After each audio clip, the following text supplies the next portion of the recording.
이번에는요, 저희 화장품 주도 하나 보겠습니다. 코스맥스 신청해 주신 분, 초보 투자라는 필명 쓰시는 분이 증권통으로 올려주셨습니다. 코스맥스 매수가가 14만 4,500원이고요. 비중은 15%입니다. 지금 신청을 잘 해주신 것 같아요. 그동안에 이광우 전문가님이 중국 소비 관련된 종목군들 보자 얘기를 여러 차례 해주셨는데 코스맥스입니다. 이분은 어떻게 대응을 해볼까요? 일단 화장품 종목들이 사실 뭐 중국에 대한 훈풍을 타고 있는 건 사실이어서 코스맥스도 보유 의견을 드리고 싶고요. 또 여기에 코스맥스를 설명을 드린다면은 다른 화장품 종목들은요. 사실 중국이 2017년, 18년도 때는 소비를 좀 줄이는 정책이 많았었어요.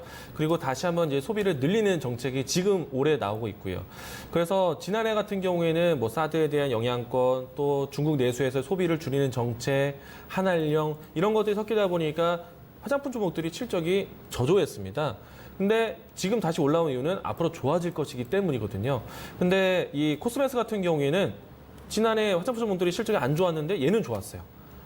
대표적으로 두 종목이 좋았거든요. 코스맥스, 한국콜마. 이 두 회사가 좋았는데 이 두 회사는요. 이 ODM 기업이라고 해서 위탁 생산하는 그런 역할을 하게 됩니다. 워낙에 화장품에 대한 관심이 높다 보니까 이 또한 트렌드죠. 높다 보니까 위탁으로 이 작은 기업들이 위탁으로 화장품 제조들이 많았었고요. 특히나 중국 시장 내에서도 선전을 하다 보니까 이 종목이 상당히 좋았습니다. 화장품에 대한 관심이 높다라면 소비가 늘어난다라면은 화장품의 새로운 브랜딩도 많이 늘어날 수 있기 때문에 이 기업들은 꾸준한 매출에 대해서 안정적이다라고 보시면 좋을 것 같고요.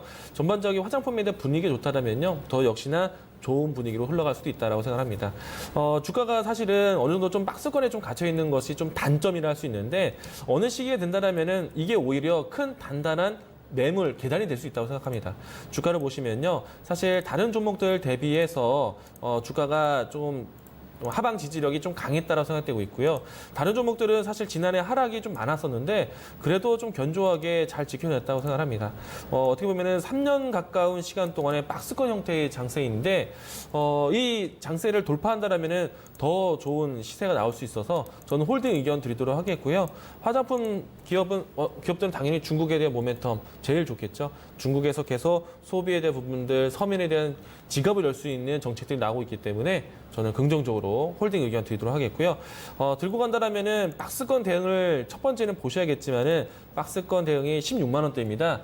충분히 올라서기 가까운 위치이기 때문에 이번에는 박스권 돌파를 될 때까지 좀 지켜보자. 그러면은 1차적으로 18만 원대 그리고 2차적으로는 22만 원대까지도 한번 단계적으로 보시기 바라겠습니다. 오, 네. 그러면은 꽤 큰 수익을 보실 수 있을 것 같아요. 박스권 돌파 이후에 18만 원, 20만 원 이렇게 또 수익을 극대화하는 전략입니다. 긍정적으로 또 의견을 주시네요.